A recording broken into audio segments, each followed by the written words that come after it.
from originally? Temecula, California. Down south, by San Diego, kind of? Yeah. And tell me about your family growing up. My family was pretty average, pretty normal. My parents split up when I was around 6 or 7. Wasn't anything traumatic or crazy. They just weren't a good fit. Still had good relationships with both of them. Yeah, my childhood was pretty average, I guess. Didn't really do anything. Wasn't too extravagant. You made it through school? Yes, I graduated high school. Yep. And what did you do after that? I ended up going to 2 years of school, but college was not for me. It never was. I wanted to do it because my dad wanted me to have a degree.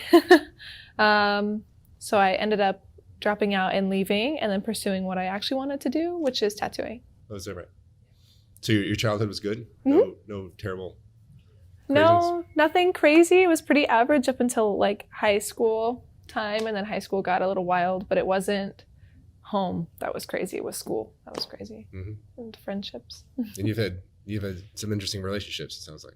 Yes. Tell me about that. Well, in high school when I first started, when I was 14 or 15, I met a girl there who became my best friend, and I went to private schools my whole life. So I went to Christian schools and Catholic schools. This was at a Christian private school. I met her. We became best friends, hung out every day. I used to go to her house after school because my mom worked late, so my mom would pick me up from there.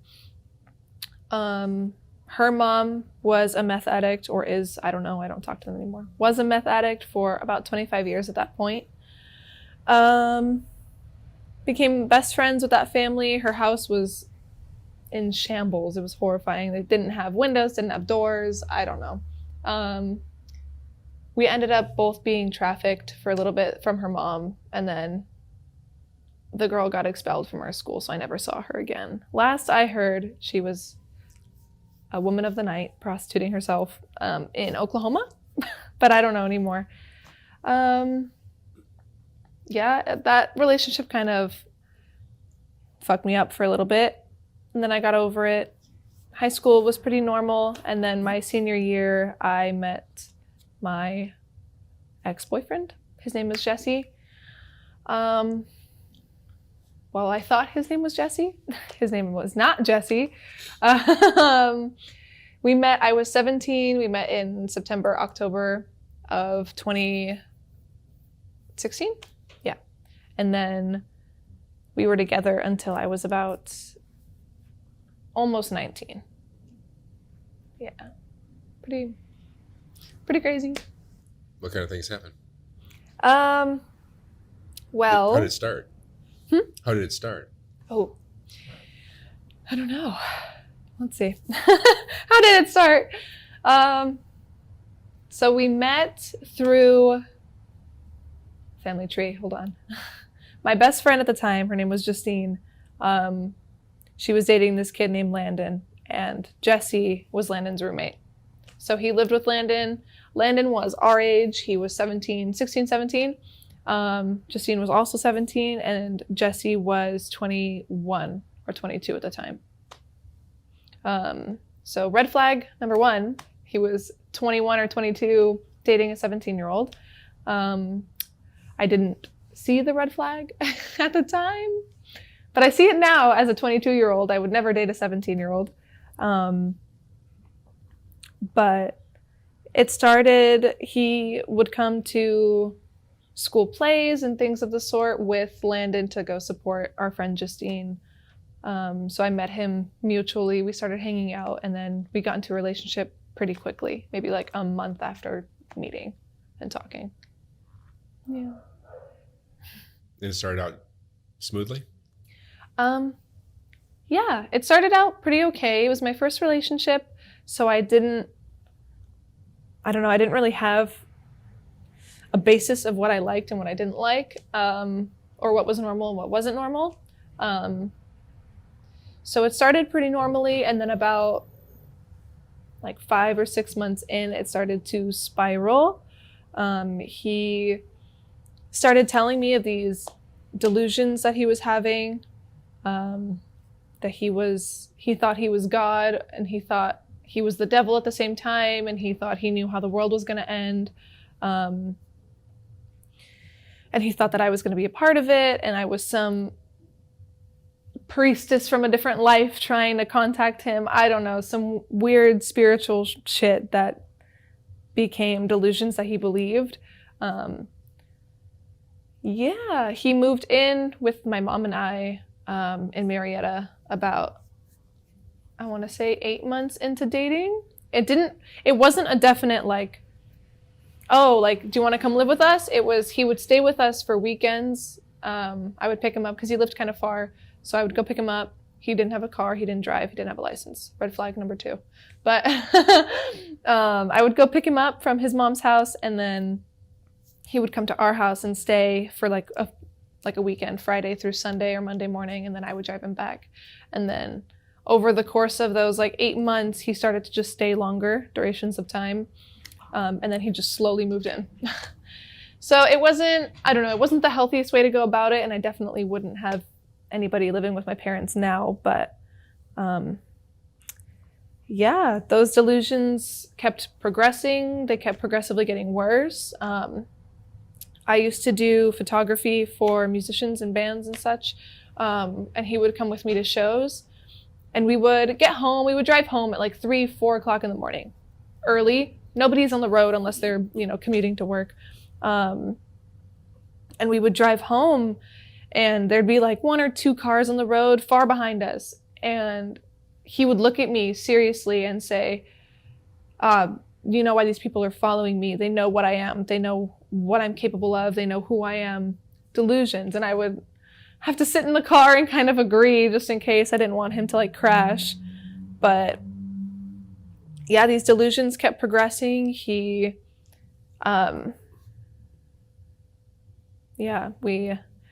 was hard. It was hard to watch someone like that you love so dearly deteriorate into their own mind. But he started cheating on me early on in the relationship, about a year in, and continued.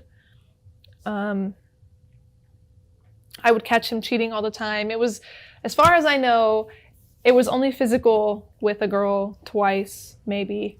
But a lot of it was through social media and Facebook and email, surprisingly. But I would catch him cheating and catch these women that he's talking to and sexting or just talking to, and it just didn't sit right with me. And I would catch him, and I would show him the messages, and he would make me feel crazy and like it was my fault. And cry and scream, and he would freak out, say that he was going to kill himself, and then everything was magically okay. But yeah, those delusions ended up getting sort of the best of him. He threatened at some point to kill me, kill himself, kill his family. He got 5150'd and was held in a hold for, it was going to be 72 hours, like the standard hold, and then it became like 3 weeks. The entire time his family was talking to me, they had no idea I existed. I was a secret, and that was already like a year and a half, almost 2 years into our relationship. Red flag number 3. Big red flag. It's a banner. Red banner number 3. I was a secret. He said he kept me secret because of my age. Fair enough, I guess. I had just turned 18 shortly after I graduated high school that year. So you can justify anything. Yeah. Did you find yourself justifying a lot of his behavior? Yes, Finding 100%. Excuses for it? 100%. There was a part of me that just wanted to like fix it and fix him and make it better. Because a part of me, saw his delusions and realized, well, he can't control it, so it's not really his fault. He can't, they're involuntary. What he's feeling is involuntary, and he fully believes it. He's immersed in it. He hears it. He sees it. It's real to him. So I don't know. I definitely justified it And then when he was in the hospital, he was put on medication. He was diagnosed with severe paranoid schizophrenia and depression and a few other things. But the schizophrenia was the main problem. I think that Yeah. early 20s is the right age for that too. I think so, yeah. I think it started showing up for him, I'm guessing earlier for sure, like late teenager, maybe like 16, 17. But his family didn't really put effort into caring for that. He definitely showed symptoms and signs from the stories that he would tell me, what his friends would tell me. When he was 21 or 20, before we even knew each other, he had a delusion at his friend's house. They were drinking, he was super drunk, and then he ended up having sex with his friend's 14-year-old sister. And I found that out about a year and a half into the relationship when he was in the hold. His family told me. Red flag number 5. He had sex with a 14-year-old. Yeah, that was traumatizing. That was horrible to hear. But for some unknown reason, I still justified it.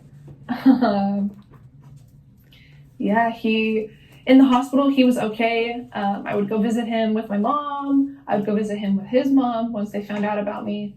And he was pretty okay. He wouldn't really say anything outlandish. He seemed to be acting docile and okay. But as soon as he was discharged, he came back to live with me and my mom. And I had him on his medications. I would give it to him when he needed to, like a stay-at-home nurse. A whole 18-year-old was a nurse. And he ended up one day just going cold turkey, and he stopped and he went nuts. He ended up putting his hands on me multiple times, continuously cheating, making me feel crazy. He would have sex with me in my sleep. So he would rape me. That was my first experience with sex. We waited until I was 18, and then he would do it in my sleep. And then, I would call him out on it, and he would just tell me that this is what a relationship is. You were supposed to have sex, and this was normal, and that's just what he liked. I guess, unconscious girls. It was super dehumanizing, but yeah, I don't know. I would wake up in the morning and he would be staring over me sometimes, and he would try to tell me that I was doing something sexual in my sleep to myself. That's why he did it to me, like touching myself or something, and I definitely wasn't. You would know, I would know. So he would try to justify it, which made me feel crazy for calling rape on my boyfriend. So I never said anything. And as we kept going, it just got worse. And this relationship lasted how long? I think it was like about almost 3 years, just shy of 3 years. And at the point you're describing now, what was your mindset with everything? I don't know. Were you still in love and just I don't know. I think I was in love. No. No. I don't know. I don't know if it even was love, to be honest, because I've been in love since, and it didn't feel like that, and it wasn't like that at all. I don't know if it was just a comfort thing. Someone was there. That was your first relationship. And then I was comfortable with him. He moved in. I think I just felt comfortable, and I got too comfortable, and I allowed it, all of it. I later on found out that his name wasn't really Jesse. His name was Jesus. His last name is Hall. His last name in real life is not Hall. So he lied to me about his name. I found out through his birth mom. Once I confronted him about that, we went to go meet his birth mom. And she is a meth addict. She's on the streets in West Covina. Sweet woman, but a slave to meth. I don't know if like schizophrenia runs in their family. I don't know if it's a genetic thing or if it's hereditary. I don't know how it all works. But she used to have delusions and think that she was some spiritual being and see things and hear things. I don't know if that was the meth or if that was schizophrenia or if that was both. But it definitely was there for both of them. They both believed the same things. So we used to stay with her sometimes and like hang out with her for the day. Really awkward, really weird. She just constantly asked for money. Couldn't find a stable job, couldn't find a stable home, in and out of rooms. Yeah, it was a weird realization that he lied to me about his life, basically. But again, I justified it because I thought, who would want to tell their girlfriend that their mom is a meth addict? Yeah. So, yeah. So what happened with this relationship in the end? Well, my mom and I had moved from Marietta to Menifee. We moved into a smaller home and Jesse came with us. So we had moved. Everything was going, wasn't going okay, but it was going about the same. Nothing had changed drastically, good or bad. He had given me a promise ring the Christmas before we had moved, whatever. And he was so sad that we were going to get married in like the following year. It was super strange. It was really fast. He had never mentioned any interest of marriage until that moment. So I had gotten my first job at that point. I was 18, my first job. I was working at Hot Topic in our mall, and it was a seasonal job. It was like Christmas time, or Thanksgiving time. And he used to follow me to work. Like, I had a car, he didn't have a car, so he would force me to drive us both to my job, and he would wait around and make sure that I wasn't talking to anybody, make sure that I wasn't interacting with any of my male coworkers. If I didn't go with him to work, I would come home and he would tell me that I smelled like I had had sex with someone. Like, I guess the musk that you have when you have sex told me that that's what I smelled like all the time, no matter what. So he just assumed that I was just a whore, having sex with everybody that I met, my coworkers, customers, whoever. So I got tired of it. He started coming with me to work. I had met my best friend at the time. His name was Mason. And this kid, Jesse, had isolated me from everybody. So I had like no friends. So going to work was my one getaway to go talk to other people besides him and my mom. So I met this kid named Mason, and we were inseparable. We were best friends. We liked the same music. We liked the same things. His humor was contagious. It was an awesome relationship. Great kid. He's still a great kid. And we met, hung out all the time. And then Jesse started having an extreme problem. And then having someone like Mason who was so healthy in his understanding, and he was an outsider. He wasn't in my relationship, so he could kind of see what was wrong and tell me, like, hey, this isn't normal. Because my mom wasn't telling me that. So, Mason would tell me, like, this isn't normal. I would tell him when Jesse would hit me, when Jesse would assault me, when he would berate me. I would send him screenshots of our messages so he would see the way Jesse would talk to me, and he was like, hey, this isn't normal. So one day, Mason and I went after work to go get coffee. We went to like a Starbucks. And we were sitting across from each other at the table outside, and Jesse texted me and he said, I know what you're doing. And I was like, what am I doing? And I told him, I sent him a picture of Mason over here and our drinks, whatever. And he was like, I know you're fucking Mason in his car. I know you're sucking his dick, blah, blah, blah, etc., getting graphic. And I told him, that's not what I'm doing. I don't know what you're thinking. Like, it's really not what I'm doing. I'm not interested in him like that. We're just friends. And then he told me, he was like, I can see you. And I told him, well, how do you see me? You don't have a car. How could you get here? My car is here. Mason's car is here. I don't know how you think you could come and see me. And he told me that he stole my mom's car. He said that he told me that he stole my mom's car. He said that he had stolen my mom's keys, stolen my mom's car, and he's around the corner and he can see us. And I told him that I'm going to call the police, that I know he didn't steal my mom's car. I had called my mom. Her car was still home. He was still home. So that was sort of the breaking point. I knew at that point, like, it was like a switch. I looked at Mason and I knew that this is like how I had to leave. And I had to create like a plan to leave, which is dumb because he lived with me, but I had to create a plan to leave without him knowing, because God knows if he knew that I was planning to leave, he would have done something. So I got Mason familiar with my family. My family loved him. My mom and my dad loved him. So he became an integral part of the escaping. I would text Jesse and tell him I'm going to a friend's house. I would go to Mason's house and I would bring some stuff with me and I would kind of stay. And I would have fights with Jesse and kind of detach and tell him, like, we're done, I'm over it. But I couldn't do it in person because he would have probably killed me.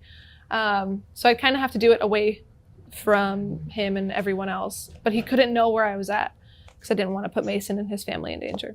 So at one point, I was with Mason in my car and Jesse had called me and he was going on some delusion about me being the reason the world was going to end and he's the devil and this is why nothing in his life works out. Whatever. The voices were talking to him. I had contacted his mom, his real mom, his birth mom, and then I had contacted the mom that he was staying with. Told them what was happening, sent them screenshots. They didn't care. His birth mom was feeding into the delusions. So at that point, I sucked it up. I went home and the next day I went on his PlayStation and I found out that he was cheating again, and that was it. I grabbed his PlayStation and I went to my backyard and I smashed it on the ground and I took all his shit and I put it in trash bags and I put it all on my driveway. And I called his friend Carla to come pick him up, and she did. I had already smashed his phone prior to this, so he didn't really have much. He had a laptop, and that's how he would communicate with me, through Facebook. Were you afraid for yourself? I was very afraid.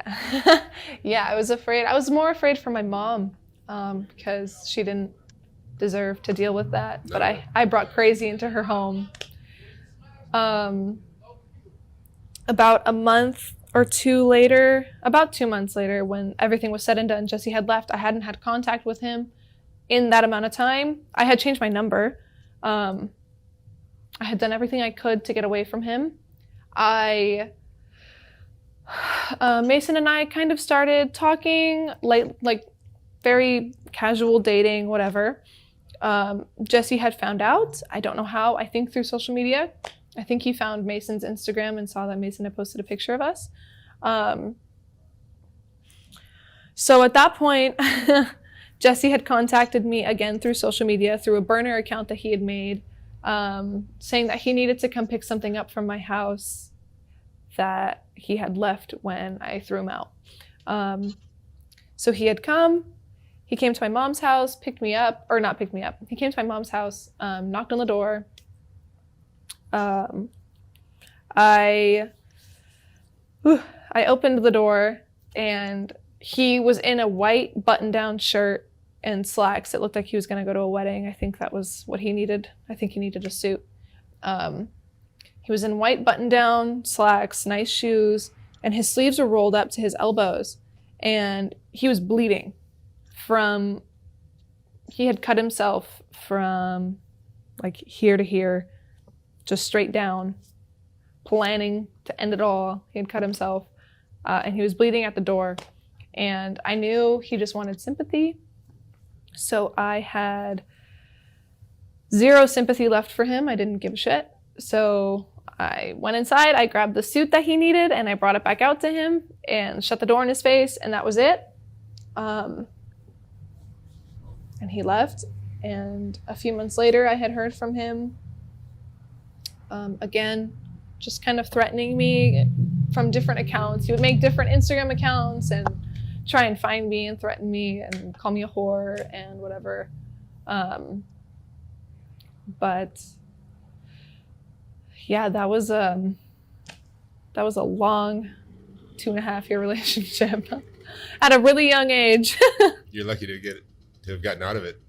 Yeah, I don't think I would have if I had stayed even a month longer. He was getting really erratic. He was getting more frequent. Where is he today, or what happened after that? I don't know. Last I know, he moved to Nevada with his friends.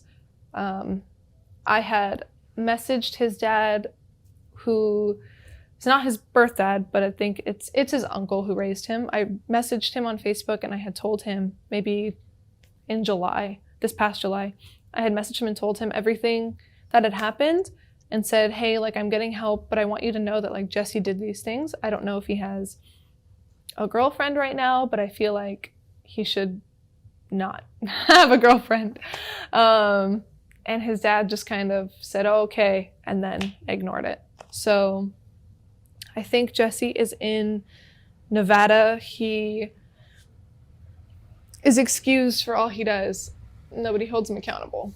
So, yeah. What lessons have you learned from this? To not trust anybody. For a long time, I just didn't want to trust anybody. Even now, it's hard. I have learned that once there's one red flag, to dip, because after the 5th red banner, it's overwhelming. There shouldn't be any red flags. Yeah, no, especially not like that. Make excuses for these people. Yeah, it was. Yeah, I had a friend at the time too. I was 17 and she was 15, and her name was Fable. And we used to hang out like every few days, every weekend. And I introduced her to Jesse, and Jesse said that he really liked her, like romantically liked her. Should have been another red flag because she was 15. But yeah, that whole relationship was a big mistake. And if I could go back and do it all again, I would. You would?